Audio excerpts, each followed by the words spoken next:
రాజ్యము మన మధ్యలో ఉన్నది, మనలో ఉన్నది కాబట్టి ఆయన నిత్యము కొనియాడే కృపను మనకు దేవుడు అనుగ్రహించాడు. దేవుణ్ణి ఒక పర్పస్ తోటి మనం వెతికినప్పుడు ఆ దేవుడు మనల్ని ఆయన మనల్ని కనపరుచుకుంటాడు అంట. ఆయన గొప్పతనం. ఇప్పుడు సపోజ్ దేవుని నువ్వు ఎలా వెతుకుతున్నావు, ఒక మాట చూద్దాం. దేవుని నువ్వు అయ్యా నా జ్ఞానము కోసం కావాలంటే జ్ఞానం అనుగ్రహిస్తాడు దేవుడు. నేను అద్భుతాల కోసం చూడాలి దేవుణ్ణి అన్నప్పుడు అద్భుతాలు చూపిస్తాడు దేవుడు. దేవుణ్ణి ఒక పర్పస్ తోటి నువ్వు వెతకాలి.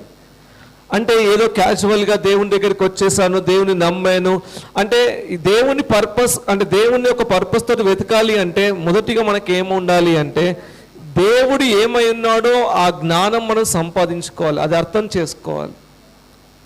అంటే దేవుడు ఏమై ఉన్నాడో మనం అర్థం చేసుకుంటే దాని ద్వారా మనం ఏమవుతాము అంటే క్రైస్ట్ అంటే దేవుడు ఆత్మ నాలో ఉంది, దేవుని శక్తి నాలో ఉంది, దేవుని అభిషేకము నా మీద ఉన్నది, దేవుని కార్యాలు నాలో ఉన్నాయి అని ఎప్పుడైతే మనం అర్థం చేసుకొని ఆ దేవుని గొప్పతనాన్ని మనం వెతకడం మొదలు పెడుతుంటున్నామో అప్పుడు దేవుడు నీ పర్పస్ని చూస్తూ ఉంటాడు. అంటే దేవుడు నాకు ఒక పర్పస్ మీద నిలబెట్టినప్పుడు దానికి ఏమవ్వాలి, దేవుని యొక్క కార్యం ఏమైనదో దాన్ని నేను తెలుసుకోవాలి. అంటే దేవుడు నాకు ఒక అప్పగిచ్చాడు బాధ్యత, లేదా దేవుడు నాకు ఈ కార్యం చేయమని చెప్పాడు, దేవుడు నాకు ఈ మాట చూపించాడు అని ఎప్పుడైతే మనకు అవి చూపిస్తున్నాడో దానికి ఏమవ్వాలి, అర్థం చేసుకునే మనసు. అంటే వీ షుడ్ అండర్స్టాండ్.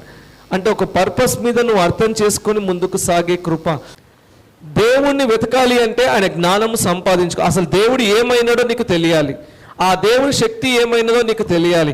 అంటే క్రీస్తు అంటే ఈ లోకంలో యేసయ్య ఏ రీతిగా మనల్ని బలపరచడానికి వచ్చాడో ఆయన వాక్యము మనకి ఏం బోధిస్తుందో మనం తెలుసుకున్నప్పుడు ఆయనని వెతకడం మొదలు పెడతా ఉంటామంట.